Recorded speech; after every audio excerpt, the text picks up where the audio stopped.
So, gagawa tayo ng paksiw, guys. So, ito yung paksiw natin. Yung isda natin, maliit lang siya. So, nilagyan na natin yung asin. Saka yung ating mga sangkap na sa ilalim. So, ganito lang ako magluto na paksiw. At gagawa din tayo ng sangkap ng ating kung may baboy tayo. Onion, garlic, kasi kayong ating ginger. Wala lang tayong ampalaya sa ating munggo. Kasi may ampalaya tayo dito. Magluto din tayo ng daing or buwan pilikas. Ito yung ating sangkap. Namihan na natin yung ating kamatis para mas masarap sa siya. So, ano pa hinintay natin? Let's do. So, nilagay na natin sa apoy yung ating paksiw, guys. Ayan. Musok na. Ito rin yung ating munggo. Ready na siya, guys. Kagabi pa to. Kaya lang, tinatamad ako kaninang umaga. So, hindi ko siya naluto. Pumunta na lang ako ng bayan at bumili ng kung ano-ano. Okay, let's. So, luto na yung paksiw natin, guys. Lagyan lang natin ng kunting matika para medyo maano siya. Mas masarap siya. So, medyo maanghang, maasim konti. So, next natin gagawin is yung ating munggo. So, nilagay na natin yung ating baboy. Iano lang natin. Pikain natin siya. Saka, dito lang natin ipapry yung mga sangkap. Tapos, ilagay natin din sa kaldero natin. Ayan. So, we just leave it for a little while.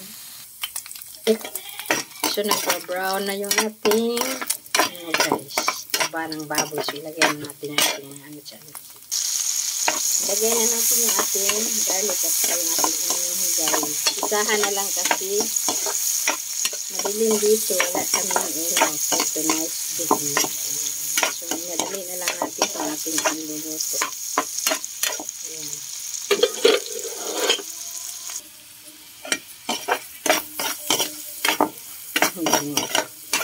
Mamihan na natin yung asin natin para mag-melt siya. Lagyan natin yung ating mga dito. So, bumalik na yung ilaw natin, guys. So, ito, luto na itong karne natin. So, pwede na natin siya ilagay sa ating munggo. Ayan.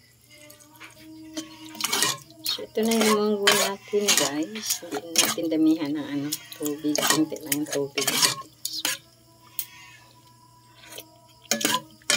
ito siya.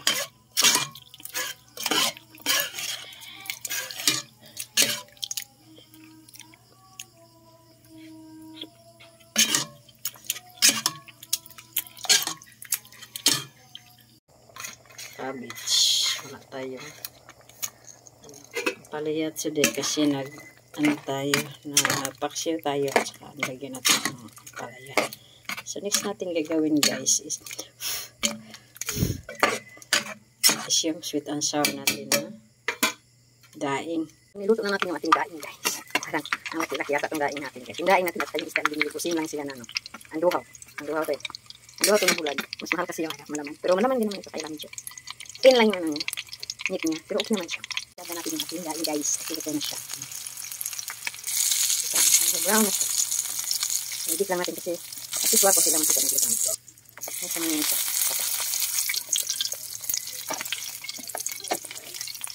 So, luto ano natin, guys. Daing natin, ready na siya. Sweet lang natin itong ating mantika na mainit. Saka natin lagay yung ating mga kasangkapan. So, lagyan na natin yung ating garlic at yung ating ginger para mag-aroma itong ating niluto.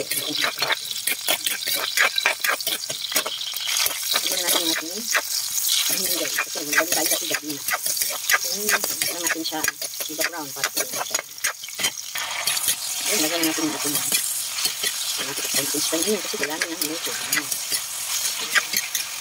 Lagyan na natin ito.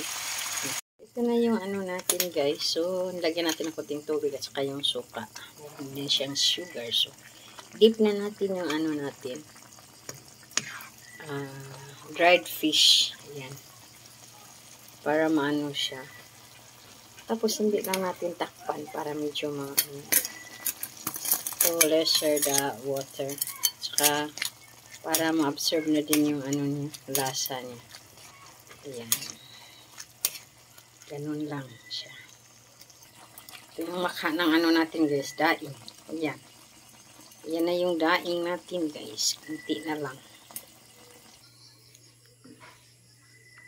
So, ito na yung ulam natin, guys. So, wala tayong paksiw kasi bukas na yung paksiw. Ito yung masarap ni partner dito sa ating munggo at saka yung ating kanin na mais. Okay? Thanks for watching, guys. Bye-bye. Let's eating.